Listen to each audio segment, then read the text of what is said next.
Joe Zekas from YoChicago.com, New Homes Magazine. Sitting here with George Thrush. I'm going to skip back to another area that you pioneered, going back Dearborn Park, in the South Loop. Dearborn Park. That was another area where it was wide open at the time you first went down there. That's right. It had been empty, just empty land for I don't know how many years, but a number of years. I think it's hard for people to imagine today just how desolate the I South think we Loop put in was. 115 units there, which were very well received. And I go down there now. We got trees. It looks great. Have you been down recently? I have been down recently. I've been a number of your projects recently, and yeah, I mean, to me it's amazing. Just going back to Bronzeville in North Kenwood, I was there, I guess, first about a year and a half ago for the first time in a dozen years.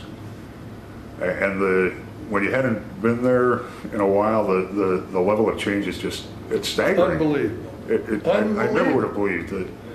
There are hundreds and hundreds of smaller infill new construction projects and rehab and sizable projects, and still a lot of vacant land, but the scale of change is, I would not have believed it would happen in Chicago. Well, you know, you asked a question earlier about what did you hope to get, what was your goal? What did you hope to get out of your career? What was the end of the dream? I don't know that it was, I answered you then. It was not, I had no clearly defined goal. But let me just say that the gratification I get from going through these communities and seeing how well our products have held up, how the design has worked and fit in, and how it has improved the greater community. You know, how the effects that we've had with just 10 houses in some of these places is incredible. And that gratification is wonderful. It's worth all the money in the world to me. I would say if you could have talked to, about a year ago or so, I was down across the street from Jazz, around the corner from where the sales trailer used to be, and I stopped and talked to a homeowner there who bought, I recognized one of your homes because it was one of the ones you originally built for the New Homes Project, and there were a number of them that you can look at them and you can say that's a Thrush home. And the guy was out in front raking his lawn, tending his lawn, and I asked him, you know, how he bought from you probably 10 years ago. Well, 10 years ago, and I asked him whether, you know, just out of curiosity, you happy with your house? You're happy with it? He was thrilled. He raved about Thrush development. Yeah. It's amazing. It's amazing. I must say that some of the,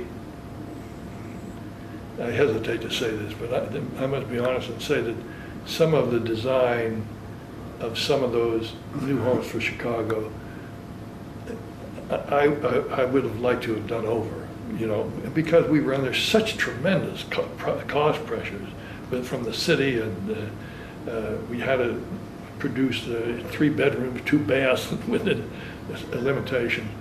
But all in all, some of them, on the other hand, are remarkably good. I mean, for what we're selling those for $99,000, you know, Yep. a standalone 3-bedroom house. People are happy. That's the bottom line. They have to be happy with their home. Well, they have to be, but I also like the fact that when my personal criteria also includes that it has to fit right and look right and make architectural sense in the community. Some of the buyers are not anywhere near as concerned about that as I am, and some of them we have. I think it would have just been great. Some of the buildings, the new homes for Chicago that we've built have just fit in wonderfully.